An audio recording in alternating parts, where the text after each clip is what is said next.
রেলওয়েতে recent আসা প্রশ্ন মানে 2025-26 রেলওয়ের যে পরীক্ষাগুলো হয়েছে সেই পরীক্ষায় রেলওয়ে যা প্রশ্ন দিয়েছে সেগুলো আজকে সলভ করাবো।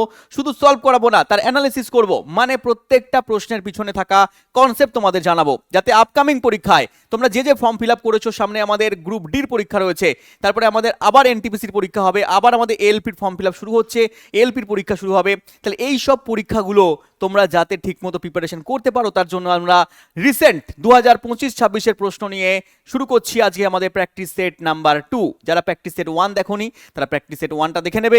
আজকে 2 নম্বর প্র্যাকটিস সেট। যতই উঠুক ঝড়, যতই আসুক জীবনে তীব্র বাতাস, যতই উঠুক ঝড়, যতই আসুক জীবনে তীব্র বাতাস, চাকরি আমাদের পেতেই হবে, কারণ সালটা 2027। চারদিকে তাকিয়ে দেখলে ভারতের আশেপাশে প্রতিটা প্রতিবেশী দেশ কিন্তু এখন যুদ্ধ বিগ্রহে মেতে রয়েছে। তাই ভারতকেও স্ট্রং হতে হবে এবং গভর্নমেন্ট কিন্তু এই দিকে নজর দিচ্ছে, ভারতের সেনাবাহিনীকে কিন্তু স্ট্রং করছে। তাই ভ্যাকেন্সি কিন্তু আসবে 2026 এখান থেকে প্রচুর ছেলেপেলে চাকরি পেয়েছে, 2027-এও প্রচুর ভ্যাকেন্সি আসবে। এখন থেকে প্রিপারেশন তোমরা শুরু করে দাও, কারণ সময় তোমার হাতে থাকবে না। যখন পরীক্ষার ফর্ম ফিল আপ করবে তখন দেখবে হাতে মাত্র 1 থেকে 2 মাস আছে, ফর্ম ফিল আপের পরে তুমি সময় পাবে না। তাই তোমাদের রিকোয়েস্টে আমরা শুরু করলাম এসএসসি জিডি 2027 ব্যাচ। 26 ব্যাচে প্রচুর ছেলেপেলে চাকরি পেয়েছে, 27 ব্যাচেও প্রচুর ছেলেপেলে চাকরি পাবে। তো ভালো করে প্রিপারেশন করার জন্য তোমরা ইও স্টাডি অ্যাপে যুক্ত হও। ইও স্টাডি অ্যাপ কোথায় পাবে? গুগল প্লে স্টোরে চলে যাও বা কমেন্ট বক্সের লিঙ্ক থেকে ডাউনলোড করে নাও। প্রত্যেকটা সাবজেক্ট, জিডি পরীক্ষায় যত কটা সাবজেক্ট আছে, সেটা ইংলিশ হোক, সেটা হিন্দি হোক, সেটা রিজনিং হোক, সেটা ম্যাথ হোক, বা আমাদের জিকের পার্ট হোক, আমার সায়েন্স হোক, ম্যাডামের ইতিহাস ভূগোল হোক, বা আমাদের রঞ্জিত স্যারের পলিটি ইকোনমিক্স হোক, প্রত্যেকটা সাবজেক্ট ধরে ধরে আমরা পড়াই। এবং তোমরা জানো চাকরি এখান থেকে পেয়েছে, চাকরি এখান থেকে পাচ্ছে, চাকরি এখান থেকে পাবে। যদি ভালো করে তুমি খাটতে পারো, 7-8 মাস খাটো, দেখবে চাকরি তোমার হাতের মুঠোয়। তো এসএসসি জিডি ব্যাচে যুক্ত হয়ে যাও। 6 তারিখ থেকে আমাদের ক্লাস শুরু হচ্ছে, 6 এপ্রিল থেকে শুরু হচ্ছে। আগে যদি ভর্তি হও তাহলে তোমরা স্পেশাল ডিসকাউন্ট পাবে। স্পেশাল ডিসকাউন্ট পাওয়ার জন্য আমাদের নাম্বার দেখতে পাচ্ছ স্ক্রিনে, কন্ট্যাক্ট নাম্বারে তুমি কল করে নেবে। এছাড়াও আমাদের 6.0 বাদ বাকি যে কোর্সগুলো রয়েছে, যেমন রেলওয়ে, যেমন এসএসসি, যেমন পুলিশ ফাউন্ডেশন, এই সমস্ত ব্যাচেও তুমি যুক্ত হতে পারো। যদি ভাবো আমি স্যার রেলের পরীক্ষা দেবো, আমি স্যার এসএসসির অন্যান্য পরীক্ষা দিতে চাই, সিএইচএসএল, সিজিএল দিতে চাই, তাহলেও তোমরা এই সমস্ত ব্যাচে কিন্তু যুক্ত হতে পারো। আর পার্টিকুলারলি যদি কোনো সাবজেক্ট ওয়াইজ ব্যাচ চাও, তার জন্য ম্যাথ রয়েছে, রিজনিং রয়েছে, আমার জেনারেল সায়েন্স রয়েছে। তার সঙ্গে সঙ্গে যদি ভাবো স্যার আমরা সব পরীক্ষা দেবো, আমরা রেলও দেবো, আমরা এসএসসিও দেবো, আমরা পুলিশে দেবো, যেটা আমাদের হবে সেটা আমাদের লাকে যেটা আছে হয়ে যাবে, তার জন্য তোমার কম্বো ব্যাচ রয়েছে 6.0, সব পরীক্ষা কভার হয়ে যাবে। যুক্ত হতে পারো 6.0-তে কম্বোতে। দেখো এই সুবিধাগুলো তুমি পাবে। ছোটবেলার ঘাটতি পূরণ করতে পারবে, এখানে আপডেট লেভেলের কন্টেন্ট পাবে। ছোটবেলার ঘাটতি পূরণ করে বেসিক থেকে আমরা পড়াই এবং তারপরে আস্তে আস্তে আপডেট লেভেলে তোমাদেরকে নিয়ে যাই, তোমরা জানো। এবং তার সঙ্গে সঙ্গে অল এক্সাম কভার হবে। আমার সায়েন্স যদি কেউ একবার আমার কাছ থেকে পড়ে নেয়, তাহলে পরে অল ইন্ডিয়াতে যত কটা এমসিকিউ লেভেলের চাকরির পরীক্ষা আছে কিন্তু সব কটা কভার হয়ে যাবে। কনসেপ্ট, ট্রিক্স, স্টোরির মাধ্যমে কিন্তু আমাদের পড়ানো হয়। তার সঙ্গে সঙ্গে লাইভ ক্লাস থাকবে। ভ্যালিডিটি রয়েছে তোমাদের দেখতে পাচ্ছ 2 বছর। যে কোর্সে যেরকম ভ্যালিডিটি, ততদিন অবধি তুমি কিন্তু লাইভ ক্লাসগুলোকে রেকর্ডের আকারে দেখতে পাবে। তার সঙ্গে সঙ্গে হ্যান্ড হোল্ডিং সাপোর্ট তুমি পেয়ে যাবে, ডাউট সলভ টিচার একজন পেয়ে যাবে। তো তুমি যে পরীক্ষা দেবে তার জন্য কিন্তু যুক্ত হয়ে যেতে পারো আমাদের ইও স্টাডি অ্যাপে। বাদ বাকিটা কন্ট্যাক্ট নাম্বারে তুমি যোগাযোগ করে নাও, আমাদের টেকনিক্যাল টিম কিন্তু তোমাকে সাহায্য করে দেবে। চলে এসো প্রথম প্রশ্ন আজকে দেখে নাও। বলেছে কোন প্লাস্টিডে রঞ্জক পদার্থ থাকে যা উদ্ভিদকে হলুদ, কমলা বা লাল রং করে দেয়? দেখো কোন রঞ্জক পদার্থ থাকার জন্য উদ্ভিদদের হলুদ, কমলা, লাল ফুল, ফল এগুলো তৈরি হচ্ছে? দেখো উত্তর কি হবে? উত্তর হচ্ছে আমাদের ক্রোমোপ্লাস্ট। স্যার উদ্ভিদদের দেহের মধ্যে প্লাস্টিড পাওয়া যায়, আমরা জানি। এই প্লাস্টিড কত রকমের হয়? মনে রাখবে উদ্ভিদদের দেহের মধ্যে যে প্লাস্টিড পাওয়া যাচ্ছে, কোষীয় অঙ্গাণু, এটা প্রাণী দেহের মধ্যে কিন্তু পাওয়া যায় না। উদ্ভিদদের দেহের মধ্যে এই প্লাস্টিড 3 প্রকারের হয়। একটা মনে রাখবে ক্লোরোপ্লাস্টিড, বা আমরা বলি ক্লোরোপ্লাস্ট। এই ক্লোরোপ্লাস্টটা সবুজ রঙের হয় এবং এর জন্য উদ্ভিদদের সবুজ রং তৈরি হয়। সবুজ পাতা, সবুজ কাণ্ড, সবুজ এখানে ফুলের বৃতি, এগুলো তৈরি হচ্ছে ক্লোরোপ্লাস্টের জন্য। এবং আরেকটা রয়েছে ক্রোমোপ্লাস্ট, এটাকে বলি আমরা রঙিন প্লাস্টিড। এই ক্রোমোপ্লাস্টিডের মধ্যে কি রয়েছে? বিভিন্ন রঞ্জক পদার্থ রয়েছে, যার জন্য উদ্ভিদদের রঙিন ফুল, রঙিন ফল তৈরি হয়। যেমন দেখো এখানে লেখা আছে ফ্ল্যাভিনয়েড। এর নাম কি? ফ্ল্যাভিনয়েড। এটা হচ্ছে একটা রঞ্জক পদার্থ, ক্রোমোপ্লাস্টের মধ্যে পাওয়া যাচ্ছে, যার জন্য কি হচ্ছে? উদ্ভিদের পাতার রং সবুজ হচ্ছে বা ফুলের ফলের রং সবুজ হচ্ছে। দেখো এখানে লেখা আছে ক্যারোটিনয়েড। এই ক্যারোটিনয়েড একটা রঞ্জক পদার্থ, কার মধ্যে পাওয়া যাচ্ছে? ক্রোমোপ্লাস্টের মধ্যে পাওয়া যাচ্ছে, যার জন্য কি হচ্ছে? উদ্ভিদদের ফুল, ফল এগুলো কি রঙের হচ্ছে? কমলা রঙের হচ্ছে। তাহলে ক্যারোটিনয়েডের জন্য কমলা হয়, কমলা রং হয়, আর ফ্ল্যাভিনয়েডের জন্য হলুদ রং হচ্ছে। এখানে লেখা আছে অ্যান্থোসায়ানিন, এটার জন্য রং হচ্ছে লাল। ছবিতে বোঝা যাচ্ছে না, কিন্তু লাল রং হচ্ছে এই অ্যান্থোসায়ানিনের জন্য কি হচ্ছে বাবা, লাল রঙের ফুল ফল তৈরি হচ্ছে উদ্ভিদদের মধ্যে। তাহলে এই টাইপের রঞ্জক পদার্থগুলো কি তৈরি করছে, ফুল ফলের বর্ণ তৈরি করছে, ক্রোমোপ্লাস্টিড। এবং আরেকটা প্লাস্টিড আছে জেনে নাও, লিউকোপ্লাস্ট বা লিউকোপ্লাস্টিড বলা হচ্ছে। এটা বর্ণহীন হয়, এর মধ্যে কোনো রঞ্জক পাওয়া যায় না। তাহলে বর্ণহীন প্লাস্টিডের নাম তোমাকে জিজ্ঞেস করলে তুমি বলবে লিউকোপ্লাস্ট। এরা কি করে স্যার, এরা খাদ্যকে সঞ্চয় করতে সাহায্য করে উদ্ভিদদের দেহের মধ্যে, এবং যাদের রং সাদা সেই সাদা রং তৈরি করতে কিন্তু সাহায্য করছে লিউকোপ্লাস্ট, মূলের মধ্যে বিশেষত পাওয়া যাচ্ছে। চলে এসো পরের কোশ্চেনে। দেখো পরের কোশ্চেন আমাদের দেওয়া আছে, আইসোবারের কোন বৈশিষ্ট্যটি সর্বদা ভিন্ন হয়। দেখো আইসোবার, আইসোটোপ, আইসোটোন, একটু কনসেপ্ট তোমাদেরকে জানিয়ে দিই, তারপরে এই কোশ্চেন তোমার জলের দরে ফলের রস লাগবে। দেখো কোনো একটা মৌলকে আমরা যখন লিখি তখন একটা ওপরের একটা নাম্বার দেই, নিচে একটা নাম্বার দেই। এই ওপরের নাম্বারটা সবসময় বেশি হয়, নিচের নাম্বারটা কম হয়। এই ওপরের নাম্বারটাকে আমরা ভর সংখ্যা বলি, ভর সংখ্যাকে আমরা এ দিয়ে প্রকাশ করি। আর নিচের নাম্বারটাকে আমরা পারমাণবিক সংখ্যা বলি, পারমাণবিক সংখ্যা, যাকে আমরা জেড দিয়ে প্রকাশ করি। স্যার এই ভর সংখ্যাটা কি, ভর সংখ্যাটা হচ্ছে প্রোটন সংখ্যা প্লাস নিউট্রন সংখ্যা, এই দুটো সংখ্যার যোগফল হচ্ছে ভর সংখ্যা। আর নিচের সংখ্যাটা হচ্ছে পারমাণবিক সংখ্যা, এটা মানে প্রোটন সংখ্যা, মানে হচ্ছে ইলেকট্রন সংখ্যা। তাহলে পারমাণবিক সংখ্যা মানে প্রোটন সংখ্যা আর ইলেকট্রন সংখ্যা, আর উপরেরটা হচ্ছে ভর সংখ্যা, যেটা মানে হচ্ছে প্রোটন প্লাস ইলেকট্রন সংখ্যা। দেখো এখানে কতগুলো নাম দেওয়া আছে, এ আর রহমান না, এটা এ আর মানে হচ্ছে আর্গন, ওপরে 40 নিচে 18, তার মানে ওপরে ভর সংখ্যা 40, নিচে পারমাণবিক সংখ্যা 18। তার মানে দেখো ভালো করে দেখলে এখানে এর জেড নাম্বার মানে প্রোটন সংখ্যা মানে ইলেকট্রন সংখ্যা হচ্ছে 18, আর উপরেরটা হচ্ছে ভর সংখ্যা মানে হচ্ছে n প্লাস পি, মানে নিউট্রন প্লাস প্রোটন মিলিয়ে হচ্ছে 40। এবারে প্রোটন সংখ্যা আমি 18 জানি, তাহলে 18 যদি বাদ দিয়ে দিই তাহলে আমি নিউট্রন সংখ্যা পেয়ে যাব, 40 থেকে 18 বাদ দিয়ে দেবো, তাহলে এর নিউট্রন সংখ্যা চলে আসবে 22, নিউটন সংখ্যা চলে আসবে 22। তাহলে এরকম ভাবে কোনো মৌলর এই যে নিউক্লাইড থেকে, এটা নিউক্লাইড বলে, এই নিউক্লাইড থেকে তার আমি ইলেকট্রন প্রোটন নিউট্রন সংখ্যা বার করতে পারবো। স্যার বুঝলাম। এবারে দেখো এখানে এর সঙ্গে সঙ্গে দেখো লেখা আছে কে 40-19, এ আর 40-19, ঠিক আছে, কে মানে পটাশিয়াম, ক্যালসিয়াম সিএ 40-20 দেখা আছে। তাহলে ভালো করে দেখলে আমি দেখতে পাচ্ছি ওপরের নাম্বারগুলো এখানে সমান লেখা আছে, 40-40-40, নিচের নাম্বারগুলো আলাদা লেখা আছে।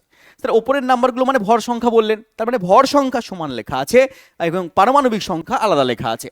স্যার তাহলে এদেরকে আমরা কি নাম দেবো, এদেরকেই নাম দেবো আমরা আইসোবার। যাদের ভর সংখ্যা সমান পারমাণবিক সংখ্যা আলাদা তাদেরকে আমরা কি বলি, আইসোবার বলি। যদি আমি এই পরমাণুটার ক্ষেত্রে মানে পটাশিয়ামের ক্ষেত্রে আমরা বার করি যে কে মানে পটাশিয়াম 40-19 লেখা আছে, তার মানে এর প্রোটন সংখ্যা ইকুয়ালস টু ইলেকট্রন সংখ্যা equals to Z number equals to 19। যদি আমরা এর নিউট্রন সংখ্যা বার করতে চাই তাহলে 40 থেকে 19 আমাকে বাদ দিতে হবে, তাহলে আমি পেয়ে যাব 21। পরেরটার ক্ষেত্রে সেম ভাবে তুমি বাড়িতে বার করতে পারবে। তাহলে কনসেপ্ট আমাদের ক্লিয়ার হয়ে গেল, আইসোবারের কনসেপ্ট, যাদের ভর সংখ্যা একই পারমাণবিক সংখ্যা আলাদা আলাদা হচ্ছে। এবার আমরা দেখব প্রশ্ন কি বলেছে। প্রশ্ন আমাদের এখানে বলেছে যে আইসোবারের কোন বৈশিষ্ট্যটি ভিন্ন হয়। বলেছে নিউক্লিয়রের মোট সংখ্যা, নিউক্লিয়র মানে নিউক্লিয়াসের মধ্যে এই যে সংখ্যা প্রোটন প্লাস নিউট্রন, এই প্রোটন প্লাস নিউট্রন সংখ্যা প্রত্যেকটার ক্ষেত্রে সমান আছে 40-40-40, তার মানে এটা হবে না, উত্তর আমার ভুল। ভর সংখ্যা প্রত্যেকটার ক্ষেত্রে দেখো ভর সংখ্যা এখানে 40-40-40, ওপরটাকে ভর সংখ্যা বলে, এটাও সমানই আছে, ভর সংখ্যা নিউক্লিয়র সংখ্যা একই, এটাও আমার হবে না।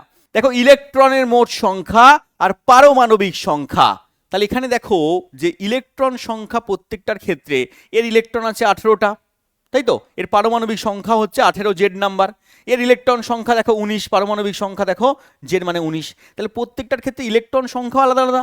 পরেরটার ক্ষেত্রে 20 ইলেকট্রন সংখ্যা, পারমাণবিক সংখ্যা 20, তাহলে প্রত্যেকটার ইলেকট্রন সংখ্যা আলাদা, পারমাণবিক সংখ্যা আলাদা। তাহলে স্যার কি আমাদের দুটোই উত্তর হবে? একদম দুটোই উত্তর হবে, যে প্রত্যেকটার ক্ষেত্রে পারমাণবিক সংখ্যা ভিন্ন ভিন্ন হয়, প্রত্যেকটার ক্ষেত্রে ইলেকট্রন সংখ্যা ভিন্ন ভিন্ন হয়। অপশন সি এবং ডি আমাদের দুটোই সঠিক উত্তর হয়ে যাচ্ছে এখানে এই কোশ্চেনের ক্ষেত্রে। এই কোশ্চেন যদি পরীক্ষায় দিয়ে থাকে তাহলে এই কোশ্চেন ইগনোর হয়ে গেছে বা এই কোশ্চেনের জন্য নাম্বার পেয়ে গেছে, এরকমভাবে পরে অবজেকশন চলে আসবে, অসুবিধা নেই। পরীক্ষায় কনসেপ্টটা ইম্পর্টেন্ট, পরের বার কোশ্চেন দিলে যে ভুল দেবে এরকম কোনো কথা নেই, কিন্তু কনসেপ্টের উপর পরের বার কিন্তু কোশ্চেন আসবে। তাহলে এখান থেকে আমরা বুঝতে পারলাম কোশ্চেন কোশ্চেন কিন্তু আস্তে আস্তে কনসেপচুয়াল লেভেলের আসছে, তোমাকে কনসেপ্ট পড়তে হবে। দেখো পরের কোশ্চেনটাও কিন্তু কনসেপ্ট ওয়াইজ দিয়েছে 2026 গ্রুপ ডি। যদি লম্বা গাছকে আমরা ক্যাপিটাল টি দিয়ে প্রকাশ করি, খর্বাকৃতি গাছকে আমরা স্মল টি দিয়ে প্রকাশ করি, আর আমাদের গোল বীজকে আমরা ক্যাপিটাল আর দিয়ে প্রকাশ করি, আর কুঞ্চিত বীজকে যদি আমরা স্মল আর দিয়ে প্রকাশ করি, তাহলে একটা খর্বাকৃতি গোল বীজের সঙ্গে একটা খর্বাকৃতি গোল বীজের উদ্ভিদের জিনোটাইপ কি হবে? দেখো খর্বাকৃতি আবার গোল বীজ, তাহলে আমরা এখানে একবার লিখে নিচ্ছি। দেখো লম্বা ক্যাপিটাল টি, ঠিক আছে, বেঁটে বা খর্বাকৃতি বলতে পারো, এটা হচ্ছে স্মল টি, ঠিক আছে। এবারে দেখো এই দুটো হচ্ছে বিপরীত বৈশিষ্ট্য, এই দুটো হচ্ছে বিপরীত বৈশিষ্ট্য মনে রাখবে। এবং এখানে বলেছে গোল বীজ, গোল বীজকে আমরা ক্যাপিটাল আর নাম দিচ্ছি, আর কুঞ্চিত বীজকে আমরা কি নাম দিচ্ছি? কুঞ্চিতকে আমরা স্মল আর নাম দিচ্ছি। এই দুটো হচ্ছে বিপরীত বৈশিষ্ট্য। এবারে দেখো গল্প হচ্ছে তোমার, একটু এখানে চলে এসো।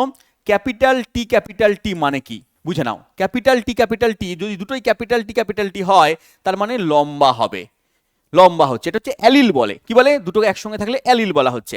আর যদি capital T sir small tea থাকে, তাহলে লম্বা হয় কিন্তু শঙ্কর লম্বা হয়। বাইরে থেকে দেখতে আমরা লম্বাই দেখব, এটা হচ্ছে শঙ্কর লম্বা হবে। কি হবে বাবা? শঙ্কর লম্বা হয়ে যাবে। আর যদি দুটো স্মল টি হয়, তখন একমাত্র বেঁটে হবে বা খর্বাকৃতি হচ্ছে দুটো স্মল টি থাকলে। ক্লিয়ার? এবারে আর এর ক্ষেত্রেও তাই হবে।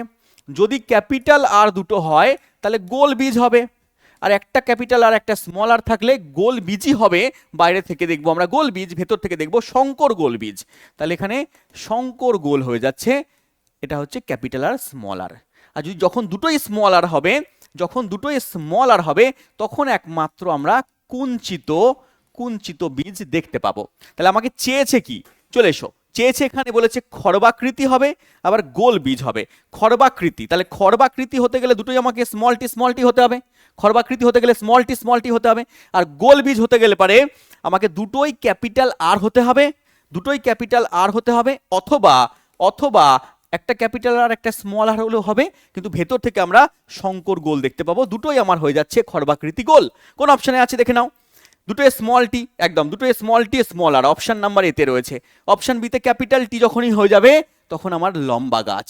যখনই ক্যাপিটাল টি হবে লম্বা, ক্যাপিটাল টি হলে লম্বা, তার মানে পরের গুলো আমার হবে না। এই যে কনসেপ্ট তোমাকে জানতে হবে, কনসেপ্ট না জানলে তুমি পারবে না। এখানে আমি যেটুকুনি দরকার সেটুকুনি বললাম, কিন্তু একটা চ্যাপ্টার আছে বংশগতি, এই বংশগতি যদি তুমি পুরোটা পড়ে ফেলো, তাহলে পারে দেখবে এই সমস্ত কনসেপ্ট তোমার ক্লিয়ার হয়ে গেছে। যদি আমার কাছে পড়ো, আমি কোর্সের ভেতর পড়াই। স্যার আপনি কোর্সে কোথায় পড়ান? আমি কোর্সে ইওর স্টাডি অ্যাপের মধ্যে পড়াই। ইওর স্টাডি অ্যাপের মধ্যে যারা পড়ে তারা জানে যে প্রতিটা চ্যাপ্টার আমি ধরে পড়াই, বেসিক থেকে পড়াই। যারা কিছু জানে না, তোমরা অনেকে ভাবছো অনেকের মাথার উপর দিয়ে যাচ্ছে অনেক কোশ্চেন, হয়তো এমন হচ্ছে যে স্যার কি বলছেন এগুলো, পুরো বেসিক থেকে বলুন। দেখো বেসিক থেকে তোমাকে পড়তে হবে, বেসিক থেকে জানতে হবে, নাহলে পারে এই সমস্ত কোশ্চেন পরীক্ষার হলে তো মাথার উপর দিয়ে যাবে। আমি আমার মন থেকে কোশ্চেন আনিনি বাবা, আমি তাহলে মন থেকে কোশ্চেন যদি নিয়ে আসতাম, তাহলে সহজ কোশ্চেন নিয়ে চলে আসতাম। এগুলো পরীক্ষায় আসা প্রশ্ন, গ্রুপ ডি 2026 রিসেন্ট আসা প্রশ্ন। বারবার এই সমস্ত প্রশ্ন আমি বলেছিলাম যে কনসেপ্ট পড়ো, কনসেপচুয়াল প্রশ্ন যখন আজকে দিচ্ছে, ছেলেপিলে ধারা শুয়ে পড়ছে, কিন্তু কনসেপ্ট তোমাকে পড়তে হবে। এখনো সময় আছে।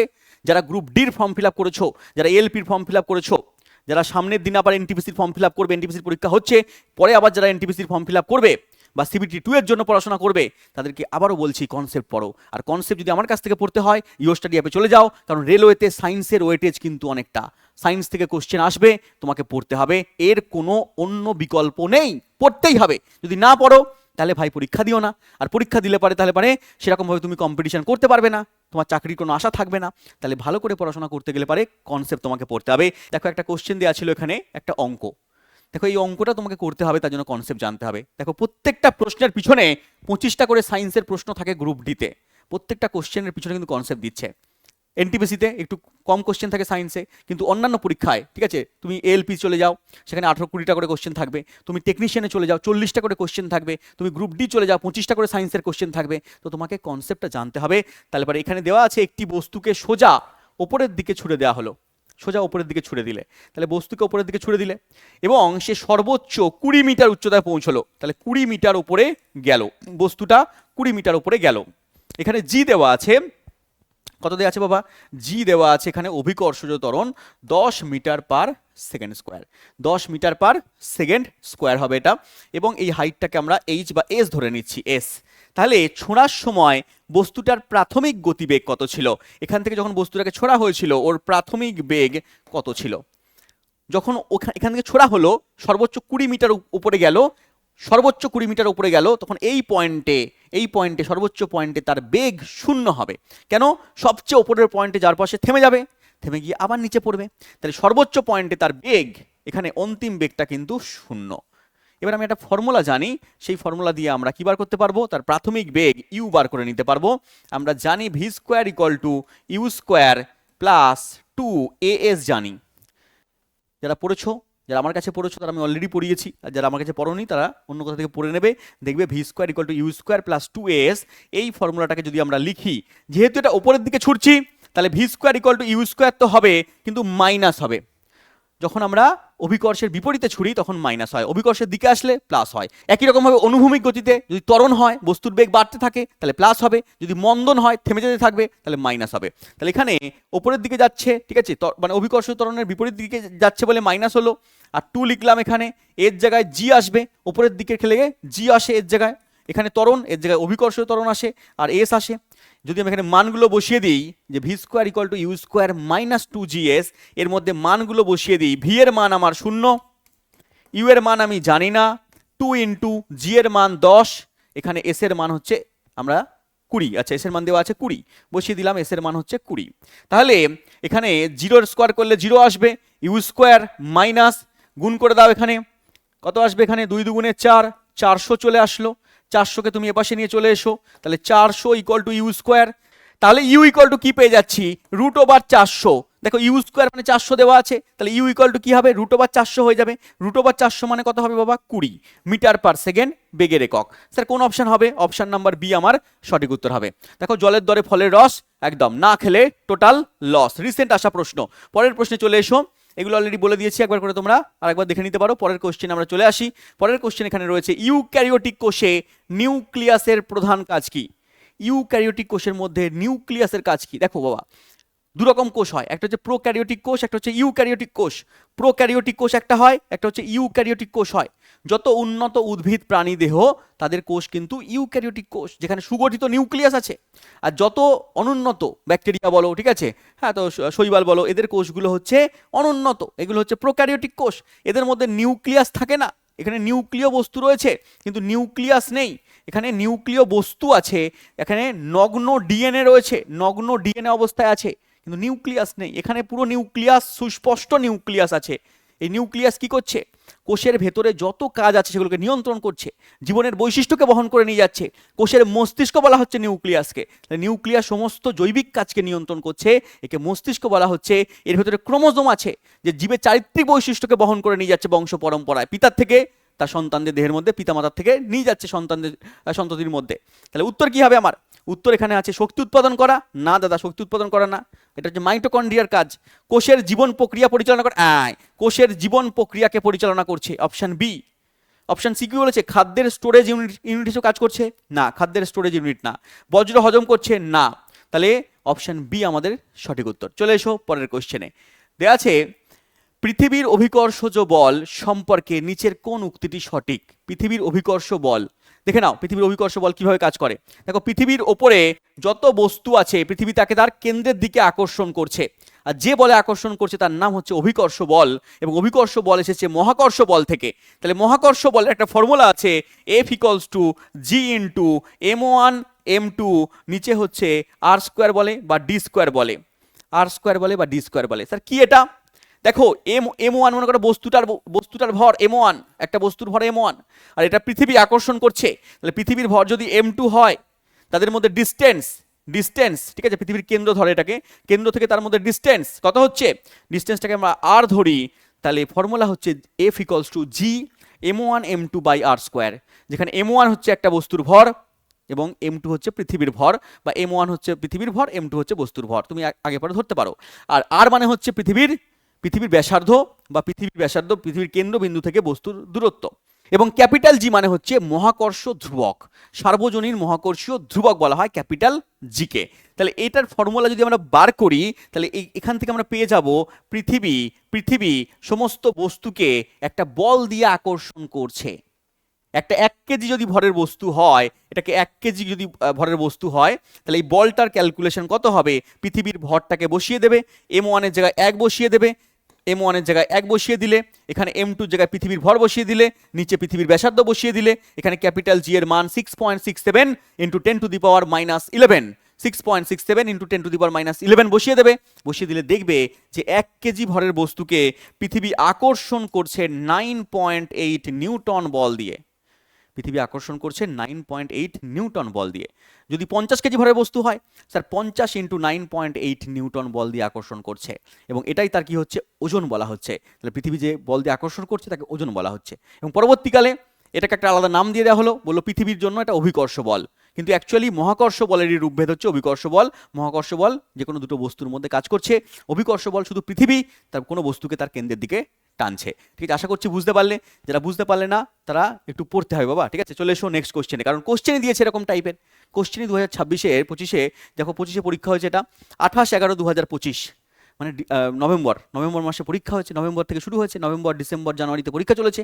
তো সেই পরীক্ষার প্রশ্ন, তাহলে কেমন লেভেলের প্রশ্ন বারবার চিন্তা করবে, ঠিক আছে, সেই অনুযায়ী পড়াশোনা করবে। পরীক্ষার ফর্ম তো ফিল আপ করে দিয়েছো বাবা, কিন্তু পরীক্ষার ফর্ম ফিল আপ করে দিয়ে বসে থাকলে হবে না, খাটতে হবে। চাকরি পেতে গেলে খাটতে হবে, ঠিক আছে। আবার এটাও নয় যে তুমি পারবে না, তুমি যদি ভালো করে পড়াশোনা করো তাহলে পারবে। ছেলেপেলেরা পাচ্ছে, হ্যাঁ, স্টুডেন্টরা পাচ্ছে, চাকরি পাচ্ছে না, পাচ্ছে, এবার 80 নাম্বার পাচ্ছে, হ্যাঁ, 75, 80, 85 নাম্বার পাচ্ছে। তাহলে তুমি যদি ভালো করে প্রিপারেশন করো তুমিও কিন্তু পারবে।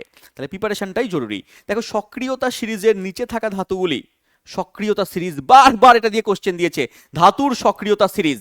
ধাতুর সক্রিয়তা সিরিজের নিচের দিকে আছে সোনা, রূপা, প্ল্যাটিনাম। এদের প্রকৃতিতে কোন অবস্থায় পাওয়া যায়? দেখো তোমাকে একবার ধাতু সক্রিয়তা শ্রেণী দেখিয়ে দিই, এটা স্ক্রিনশট তুলে নেবে। পরীক্ষা এখান থেকে প্রচুরবার প্রশ্ন দিয়েছে, এবারে আমাদের প্রচুরবার প্রত্যেকটা শিফটে শিফটে প্রশ্ন দিয়েছে। দেখো ধাতু সক্রিয়তা সিরিজের নাম আছে, ওপরে হচ্ছে দেখো কে মানে পটাশিয়াম লেখা আছে, sodium, calcium, magnesium, aluminium, zinc, iron, lead, ঠিক আছে, এগুলো হচ্ছে হাইড্রোজেনের ওপরে। এই হাইড্রোজেনের ওপরে যতগুলো ধাতু আছে সেগুলো হচ্ছে একটু বেশি রিয়াক্টিভ, সেগুলো হচ্ছে বেশি রিয়াক্টিভ মানে সক্রিয়তা তাদের বেশি, তারা অন্যান্য ধাতু, অন্যান্য মৌল, অন্যান্য যৌগের সঙ্গে মিশে যেতে পারে, বিক্রিয়া করতে পারে, ঠিক আছে। তাহলে এরা হচ্ছে তোমার একটু বেশি সক্রিয়। আর হাইড্রোজেনের নিচে যত যাবে সেগুলো হচ্ছে কম সক্রিয়, ঠিক আছে, লিস্ট রিয়াক্টিভ। কপার, মার্কারি, দেখো সিলভার, গোল্ড, প্ল্যাটিনাম, এগুলো হচ্ছে কম সক্রিয়, কারোর সঙ্গে সহজে রিয়াকশন করবে না, সহজে কারোর সঙ্গে বিক্রিয়া করবে না। এই জন্য প্রকৃতিতে এদেরকে মুক্ত অবস্থায় পাওয়া যায়। তুমি সোনাকে মুক্ত অবস্থায় পাবে, সোনা রেখে দিলে পারে বা হাতে পড়লে পারে, এগুলো দেখবে সোনার উজ্জ্বল নষ্ট হবে না, কারণ ও কারোর সঙ্গে রিয়াকশন সহজে করবে না, ঠিক আছে, কারণ ও জানে যে আমার একটা আলাদা কি আছে, ক্রেজ আছে, তাহলে আমি কারোর সঙ্গে রিয়াকশন করবো না। তাহলে এই মূল্যবান ধাতুগুলো সিলভার, গোল্ড, প্ল্যাটিনাম মুক্ত অবস্থায় পাওয়া যায়, কারোর সঙ্গে রিয়াকশন করে না, এখানে সক্রিয়তা শ্রেণীর নিচের দিকে অবস্থান করছে। তাহলে উত্তর আমার কি হবে? বলেছে প্রকৃতিতে কি অবস্থায় পাওয়া যায়? তাদের মুক্ত অবস্থায় পাওয়া যায়। অপশন নাম্বার এ আমার সঠিক উত্তর হয়ে গেল, অপশন এ। নেক্সট কোশ্চেন দেওয়া আছে, পরের কোশ্চেনে নিউটনের গতির প্রথম সূত্রটিকে কি নামে ডাকা হয়? এটা জলের দরে ফলের রসের মতো প্রশ্ন, বারংবার আমি করিয়েছি। নিউটনের প্রথম সূত্রকে দাদা জাড্ডের সূত্র বলা হয়, জাড্ড ধর্ম বা জড়তার সূত্র বলা হচ্ছে। স্যার এই জাড্ড ধর্ম এটা কত রকম হয়? এই জাড্য মনে রাখবে দু রকম হয়, একটা গতি জাড্য হয়, একটা হচ্ছে স্থিতি জাড্য হয়। একটা গতি জাড্য, একটা স্থিতি জাড্য। কোনো বস্তু গতিশীল থাকলে সে গতিশীলই থাকতে চায়, এটাকে বলা হয় গতি জাড্য। যেমন কোনো চলন্ত গাড়ি যখন চলছে, যাত্রীরা সামনের দিকে ঝুঁকে পড়ে ব্রেক কষলে, এটা গতি জাড্য। ফ্যানের সুইচ যখন তুমি অফ করে দাও, ফ্যানের ব্লেডটা কিছুক্ষণ ঘুরতেই থাকে, এটা হচ্ছে গতি জাড্য। আর স্থিতি জাড্য হচ্ছে কোনো বস্তু স্থির থাকে, যখন কোনো বস্তু স্থির থাকে সেই স্থিরই থাকতে চায়, এটা হচ্ছে স্থিতিজাড্য। যেমন চলন্ত বাস মানে স্থির বাস চলতে শুরু করলো, যাত্রীরা পেছন দিকে হেলে পড়বে, এটা হচ্ছে স্থিতিজাড্য। তাহলে এই স্থিতিজাড্য গতিজাড্য পড়ে নেবে একবার, আমি পড়িয়েছি, আমার ক্লাসও করা আছে ইউটিউবে, দেখে নেবে একবার। চলে এসো নেক্সট কোশ্চেন। স্যার নিচের কোনটি স্থিতিশক্তির উদাহরণ? স্থিতিশক্তি কাকে বলে? কোনো বস্তু স্থির থাকলে তার মধ্যে যে শক্তি সঞ্চিত আছে তাকে আমরা স্থিতিশক্তি বলছি। দেখো একটি গড়ানো বল গড়িয়ে যাচ্ছে, তাহলে এটা স্থিতিশক্তি হবে না। বলেছে একটি প্রবাহিত নদী বয়ে যাচ্ছে, তাহলে এর মধ্যে গতিশক্তি আছে। চলন্ত ট্রেন, এর মধ্যে গতিশক্তি রয়েছে। টেবিলের ওপর রাখা বই, এটা আমার উত্তর হয়ে যাচ্ছে। টেবিলের ওপরে তুমি বইকে রেখেছো, তোমার শক্তি তার ভেতরে স্থিতিশক্তি রূপে সঞ্চয় করা আছে। জলকে তুমি পাইপের সাহায্যে, মোটরের সাহায্যে উপরে তুলে দিচ্ছ ট্যাঙ্কে, তার মধ্যে স্থিতিশক্তি সঞ্চয় করা আছে। তুমি নদীতে বাঁধ দিয়ে দিয়েছো, তার মধ্যে স্থিতিশক্তি সঞ্চয় করা আছে। তুমি তীর তীর ধনুকের মধ্যে তুমি কি করলে, তীরটাকে টেনেছো, তার মধ্যে তুমি স্থিতিশক্তি সঞ্চয় করে রেখেছো। এগুলো সব স্থিতিশক্তির এক্সাম্পল পড়ে রাখবে। নেক্সট কোশ্চেন, হ্যাঁ এগুলো দেওয়া আছে, দেখে নেবে একবার। নেক্সট কোশ্চেনে চলে এসো। একজন শিক্ষার্থী পরাগ যোগের আগে, একজন শিক্ষার্থী পরাগ যোগের আগে কি করলো না, গর্ভদণ্ডটাই কেটে দিল, গর্ভদণ্ড কেটে দিল। তাহলে এর সম্ভাব্য ফল কি হবে? দেখো একটুখানি জেনে নাও যে ফুলের মধ্যে পরাগযোগ যখন হয় সেটা বায়ুর মাধ্যমে হয়, পতঙ্গের মাধ্যমে হয়, পাখির মাধ্যমে হয়। স্যার পরাগযোগ কিভাবে হয়, মানে পরাগযোগ কি? পরাগযোগ হচ্ছে ফুলের মধ্যে দুরকম স্তবক পাওয়া যায়, একটা হচ্ছে পুংকেশর চক্র বা পুংস্তবক বলি আমরা, একটা গর্ভকেশর চক্র যাকে আমরা কি বলি, স্ত্রী স্তবক বলি। ওই স্ত্রী স্তবকের মধ্যে পাওয়া যায় গর্ভদণ্ড, মাথায় থাকে গর্ভমুণ্ডু, আর নিচে পাওয়া যায় ডিম্বাশয়। স্যার ছবিতে দেখান, চলে এসো, দেখো ছবির মধ্যে নিচে রয়েছে ডিম্বাশয়, এখানে রয়েছে গর্ভদণ্ড, মাথায় আছে গর্ভমুণ্ডু। আর আর অনেকগুলো যদি যদি একই ফুলের মধ্যে উভলিঙ্গ ফুল হয়, তাহলে একই ফুলের মধ্যে কি পাওয়া যাবে না, পুংকেশর বা পুংস্তবক পাওয়া যাবে। আর যদি একলিঙ্গ ফুল হয় তাহলে অন্য পুরুষ ফুলের মধ্যে এটা পাওয়া যাবে পুংকেশর। এই পুংকেশরের দেখো এটা হচ্ছে পুংদণ্ড, এবং মাথায় আছে পরাগধানী, মাথায় রয়েছে পরাগধানী, তার মধ্যে রয়েছে পরাগ রেণু। এই পরাগ রেণুগুলো পাখির পায়ে করে বা বায়ুর মাধ্যমে বা পতঙ্গের মাধ্যমে বা জলের মাধ্যমে কি হচ্ছে না, এই এই স্ত্রীস্তবকের গর্ভমুণ্ডে চলে যায়, এবং এই গর্ভদণ্ডের মধ্যে দিয়ে নিচে এসে কি হয়, নিচে এসে এখানে পরাগযোগ ঘটে। মানে এখানে রয়েছে ডিম্বাণু, এই ডিম্বাণুর সঙ্গে এখানে পরাগ রেণুর মিলন ঘটে, তখনই হয় পরাগযোগ। তখনই কি হয়, ফুল আস্তে আস্তে ফলে পরিণত হয়ে যায়, ডিম্বাশয় আস্তে আস্তে ফলে পরিণত হয়ে যাচ্ছে, এর ভেতরে ডিম্বক আস্তে আস্তে বীজে পরিণত হয়ে যায়। তাহলে পরাগযোগ যদি না ঘটে, তুমি যদি এখানে গর্ভদণ্ডটাই কেটে দাও, তাহলে পরাগ রেণু ওপর থেকে নিচে আসবে না, ডিম্বাশয় আসবে না, পরাগযোগ ঘটবে না, ডিম্বক বীজে পরিণত হবে না, হবে না, পরাগনালী আরও দ্রুত বৃদ্ধি পাবে না, বৃদ্ধি পাবে না, নিষেক সম্পন্ন হবে না, একদম হবে না, নিষেক সম্পন্ন হবে না। অপশন নাম্বার সি এখানে ঠিক বলেছে, তাহলে অপশন নাম্বার সি আমার উত্তর। ডি বলেছে পরাগযোগ দ্রুত হবে না, দাদা হবে না, অপশন সি আমার সঠিক উত্তর। কনসেপ্ট ক্লিয়ার থাকতে হবে, দেখো কনসেপ্ট সব জায়গায় ঢোকানো রয়েছে, ঠিক আছে? কিছু কিছু কোশ্চেন বাদে প্রত্যেকটা কোশ্চেনে দেখতে পাচ্ছি কনসেপ্ট দিয়েছে। নেক্সট বলেছে বেরিয়াম ক্লোরাইড যখন সোডিয়াম সালফেটের সাথে বিক্রিয়া করে তখন কোন ধরনের বিক্রিয়া ঘটে? দেখো বিক্রিয়া থেকে বারংবার প্রশ্ন দিয়েছে, কেমিস্ট্রির পার্ট বিক্রিয়া থেকে প্রশ্ন দিয়েছে। তিনটে পার্ট আমি করাই, ফিজিক্স, কেমিস্ট্রি, বায়োলজি, এমনভাবে ছেলেমেয়েকে পড়িয়েছি যাতে প্রত্যেকটা কোশ্চেন কমন পেয়েছে। এই এই এই বিক্রিয়াও আমার করানো বিক্রিয়া।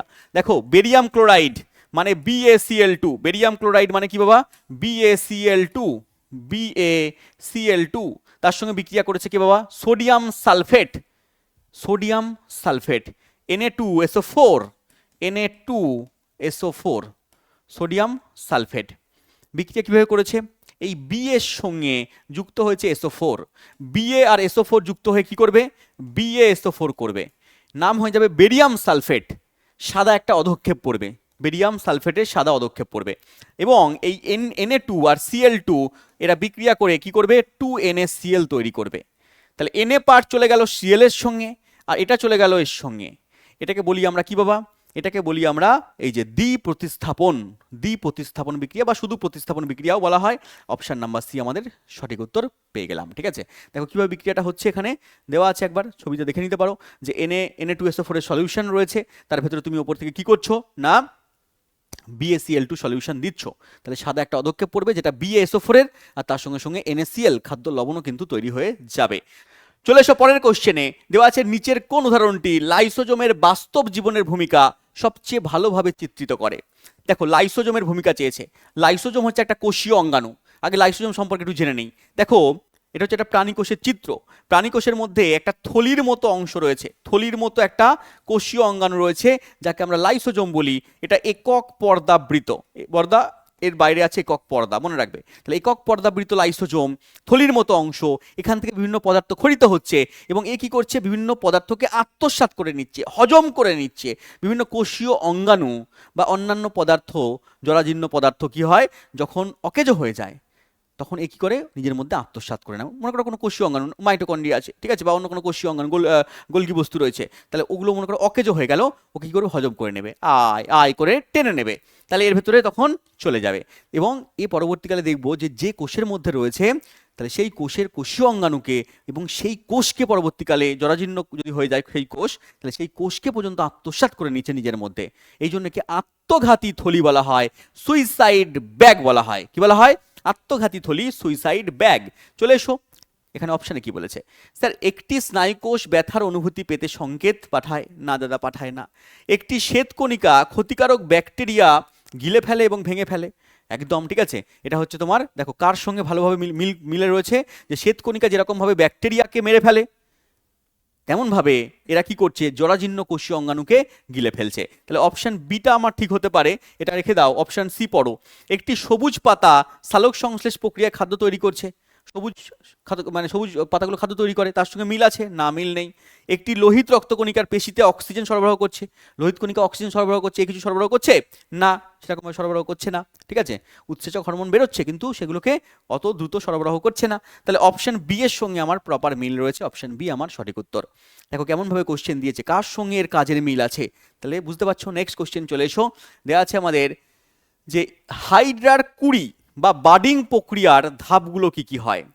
হাইড্রা হচ্ছে এমন একটা প্রাণী, ঠিক আছে, যে যে বাডিং তৈরি করছে। বাডিং মানে হচ্ছে তোমার কি বাবা, কুঁড়ি তৈরি করছে, এ হচ্ছে হাইড্রা, ঠিক আছে। হাইড্রার মধ্যে মাঝে মাঝে কোরক তৈরি হয়, এরকমভাবে কোরক তৈরি হচ্ছে, আস্তে আস্তে কোরকটা বড় হচ্ছে, বৃদ্ধি পাচ্ছে, কোরকটা বড় হচ্ছে এবং সেটা হাইড্রা থেকে আলাদা হয়ে যাচ্ছে, আলাদা হয়ে গিয়ে নতুন হাইড্রা তৈরি করছে। এরকমভাবে হাইড্রা বাডিং পদ্ধতিতে কোষ বিভাজনের মাধ্যমে কি করছে না, বংশ বিস্তার করছে, জনন প্রক্রিয়া সম্পন্ন করছে, একে অঙ্গজ জনন বলা হচ্ছে। তাহলে এই যে প্রক্রিয়া, সেটা কার সঙ্গে এখানে মিল রয়েছে। লাস্ট থেকে দেখো কুড়ি সৃষ্টি করছে, কুড়ি পরিপক্ক হচ্ছে, কুড়ি বিচ্ছিন্ন হচ্ছে, নতুন জীব জন্মাচ্ছে। একদম ঠিক উত্তর অপশন নাম্বার ডি। এই সমস্ত যখন অপশন চেকিং দেখবে তখন লাস্ট থেকে চেক করবে, একটা নিয়ম হয় যে লাস্ট থেকে চেক করতে করতে যাবে, ওপর থেকে চেক করলে পারে তুমি লাস্টে গিয়েই মিলবে, সময় তোমার নষ্ট হবে। নেক্সট কোশ্চেন চলে এসো, পরের প্রশ্ন দেওয়া আছে দেখো, একটি পদার্থ কঠিন, তরল না গ্যাসীয় হবে তা কিসের দ্বারা নির্ধারণ করা যায়? কোনো পদার্থ কঠিন হবে, তরল হবে না গ্যাসীয় হবে, সেটা তার তাপমাত্রা দ্বারা, চাপের দ্বারা না আয়তনের দ্বারা। কি দ্বারা তুমি বুঝবে? তাপমাত্রা দ্বারা কি বোঝা যাবে? বোঝা যাবে না। যদি তুমি চাপ দাও তাহলে তুমি বুঝতে পারবে যে চাপের সাহায্যে ও তরল হচ্ছে, গ্যাসীয় হচ্ছে নাকি কঠিন হচ্ছে। তার আয়তনের দ্বারা বুঝতে পারবে, কঠিনের আয়তন আছে, তরলের কি আছে? তরলের আয়তন আছে, গ্যাসের কোনো আয়তন নির্দিষ্টভাবে নেই, যে পাত্রে রাখবে সেই পাত্রের আয়তন ধারণ করছে। তাহলে এখানে অপশন নাম্বার বি আর সি সঠিক উত্তর হচ্ছে। বি সি কোন অপশানে আছে? স্যার সি অপশানে রয়েছে। ক্লিয়ার? নেক্সট কোশ্চেনে চলে এসো, পরের প্রশ্ন দেওয়া আছে এখানে, দেখো এক্সাম্পল দেখতে পাচ্ছ, একবার দেখে নেবে। এর আয়তন আছে নির্দিষ্ট, এরও আয়তন রয়েছে, ঠিক আছে, কিন্তু এর নির্দিষ্ট কোনো আয়তন নেই গ্যাসের ক্ষেত্রে। নেক্সট চলে এসো, একটি অসম্পৃক্ত কার্বন যৌগের সংজ্ঞায়িত বৈশিষ্ট্যটি কি? দেখো অসম্পৃক্ত হাইড্রোকার্বন যৌগ, ঠিক আছে, একটা হয় সম্পৃক্ত হাইড্রোকার্বন, একটা হয় অসম্পৃক্ত হাইড্রোকার্বন। স্যার হাইড্রোকার্বনটা কি? হাইড্রোকার্বন হচ্ছে হাইড্রোজেন আর কার্বন নিয়ে তৈরি, হাইড্রোজেন থাকবে, কার্বন থাকবে, এই যৌগগুলোকে আমরা হাইড্রোকার্বন বলি। জৈব যৌগের মধ্যে হাইড্রোকার্বন দু রকম হয়, সম্পৃক্ত একটা, অসম্পৃক্ত একটা। সম্পৃক্ত কাকে বলছি আমরা? যেখানে কার্বন কার্বন বা কার্বন হাইড্রোজেন এদের মধ্যে এক বন্ধন আছে, মাঝখানে একদম একটা করে বন্ধন রয়েছে, তাদেরকে বলছি আমরা সম্পৃক্ত হাইড্রোকার্বন। আর অসম্পৃক্ত কোনটা? অসম্পৃক্ত হচ্ছে কার্বন কার্বন যদি দ্বিবন্ধন থাকে বা কার্বন কার্বন যদি ত্রিবন্ধন থাকে, তাকে আমরা বলছি অসম্পৃক্ত হাইড্রোকার্বন। এই সম্পৃক্ত হাইড্রোকার্বনকে আমরা বলছি কি বাবা? সম্পৃক্তকে একটা নাম দিয়েছি, যাকে বলছি আমরা অ্যালকেন, যাকে কি বলছি আমরা? অ্যালকেন নাম দিচ্ছি। অসম্পৃক্তের মধ্যে যাদের কার্বন কার্বন দ্বিবন্ধন আছে তাকে আমরা কি বলছি? অ্যালকিন নাম দিচ্ছি, অ্যালকিন নাম দিচ্ছি।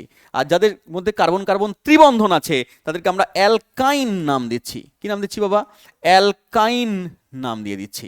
তাহলে অসম্পৃক্ত দুভাগে, অ্যালকিন আর অ্যালকাইন, আর সম্পৃক্ত এক ভাগেই রয়েছে অ্যালকেন। কার্বন কার্বন এখানে এক বন্ধন আছে, বা কার্বন হাইড্রোজেন এক বন্ধন আছে, আর এখানে কার্বন কার্বন দ্বিবন্ধন আছে অ্যালকিনের ক্ষেত্রে, আর এখানে কার্বন কার্বন ত্রিবন্ধন আছে অ্যালকাইনের ক্ষেত্রে। চলে এসো এবার আমরা কোশ্চেন দেখে নিই। স্যার এক্সাম্পলে আসছি, কোশ্চেন দেখে নাও। এতে কার্বন পরমাণুগুলোর মধ্যে অন্তত একটি দ্বিবন্ধন বা ত্রিবন্ধন থাকবে, একদম একটি দ্বিবন্ধন বা ত্রিবন্ধন থাকবে অসম্পৃক্তের মধ্যে। বি কি বলেছে? এতে সবসময় অক্সিজেনের সাথে একটি কার্যকরী মূলক থাকবে, অক্সিজেন এখানে নাও থাকতে পারে। হাইড্রোকার্বন বলেছে, ঠিক আছে, অসম্পৃক্ত হাইড্রোকার্বনের মধ্যে অক্সিজেন নাও থাকতে পারে। বলেছে সমস্ত কার্বন পরমাণু শুধুমাত্র একক বন্ধন দ্বারা যুক্ত হতে থাকে না, একক বন্ধন থাকে না, এটা সম্পৃক্তর ক্ষেত্রে থাকে। শুধু এটি চক্রাকার গঠন তৈরি করে না, চক্রাকার গঠন তৈরি করে না, চক্রাকার গঠন বেনজিন তৈরি করে, ঠিক আছে, হ্যাঁ বেনজিন টেনজিনটা তৈরি করছে, তারপর অ্যারোমেটিক যৌগ বলা হয়, ঠিক আছে বাবা। তাহলে অপশন এ আমাদের সঠিক উত্তর হলো। এক্সাম্পল যদি বলো তাহলে পারে অ্যালকেনের বা সম্পৃক্ত হাইড্রোকার্বনের এক্সাম্পল মিথেন বলবে, ইথেন বলবে, ঠিক আছে, মিথেন ইথেন এগুলো হয়ে যাচ্ছে প্রোপেন, এগুলো সম্পৃক্ত বা অ্যালকেন। আর যদি অসম্পৃক্তের মধ্যে অ্যালকিন বলো, ইথিলিন, প্রোপিলিন, বিউটিলিন এগুলো হচ্ছে অ্যালকিনের মধ্যে পড়ছে। অ্যালকাইন যদি বলো ত্রিবন্ধন, তাহলে হচ্ছে তোমার অ্যাসিটিলিন বলবে, ঠিক আছে, ইথাইন বা অ্যাসিটিলিন নাম দেবে, প্রোপাইন নাম দেবে, এগুলো হচ্ছে তোমার আমাদের অ্যালকাইনের মধ্যে পড়ছে। তো এগুলো একটু পড়ে রাখবে। নেক্সট কোশ্চেন চলে আসো। দেওয়া আছে নিচের কোন পর্যবেক্ষণটি নিশ্চিত করে দ্রবণটা আম্লিক? তাহলে এখানে দেওয়া আছে, দেখো কি কি দেওয়া আছে, মিথাইল অরেঞ্জ লাল, ফেনপথ্যালিন দেওয়া আছে গোলাপি, লিটমাস দেওয়া আছে লাল, তিনখানা নির্দেশক দেওয়া আছে।